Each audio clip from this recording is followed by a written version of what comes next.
Hello and thank you for watching my video. Today I want to speak about multimedia.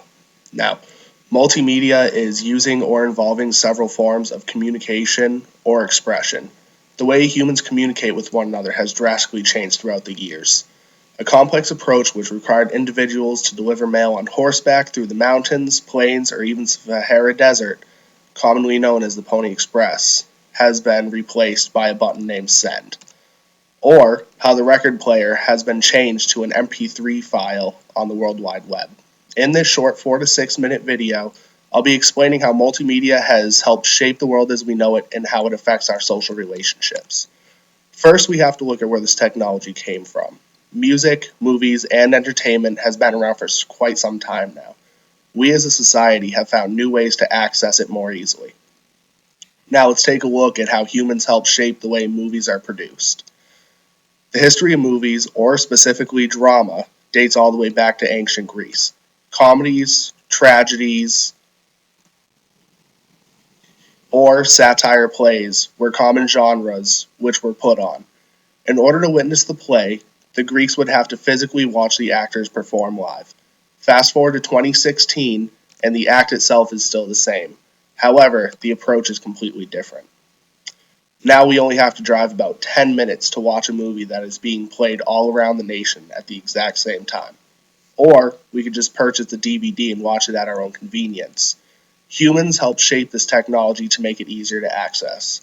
Someone creates a CD, which helps to distribute the movie. Someone creates the audio system, which significantly boosts the quality of sound. And we now have technology to make actors look like they're actually flying on spaceships in space. The social group who ascribe to the technology are those who are interested in the art of theater. They needed a way to extremely enhance the way movies are viewed, and slowly over time, movies have become what we now see today. There are still live performances that occur throughout the world, but it's safe to say that the movie theater significantly outplays it. Even though movies have the capability to literally focus us into an entire new universe, it affects social relationships in a relatively poor way. Relating back to ancient Greece, the Greeks had to physically leave their villas to watch the play. This in return forces them to communicate with one another, not just with the theater. This applies to sports games, concerts, or any kind of entertainment. Back in the 60s, people would get excited for going to concerts or watching football games. This would typically involve going out, being with friends, as well as interacting with the entertainment itself. Nowadays, you can just go onto TV and watch the game, or you can go onto a computer and look up a music video on YouTube. It is making people more lazy because now we heavily rely on the technology to help us access it easier as opposed to seeking it out for ourselves. This is one of the conflicts with multimedia technology. Plain and simple, it makes us lazy. It doesn't make us interact with the rest of society. Traveling is something most, if not everyone, says that they want to do. However, not many people get outside of the country or even their state.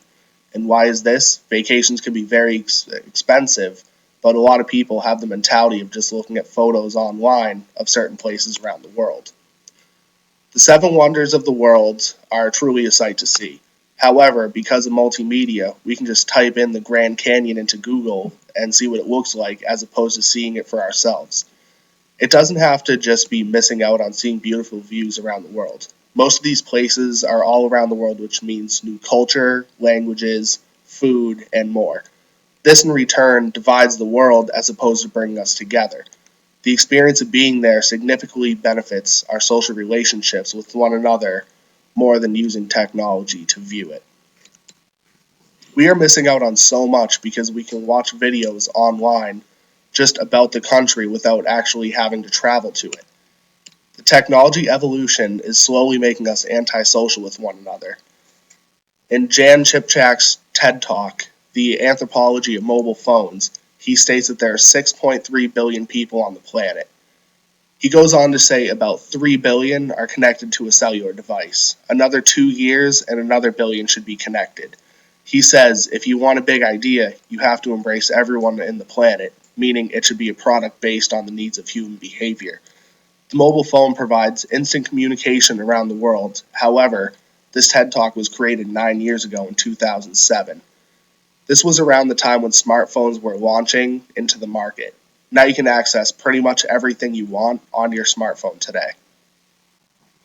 If it only took 10 years to evolve the mobile phone into a smartphone, the question that worries me is, where will we go in the next 10 years? Thank you for watching my video.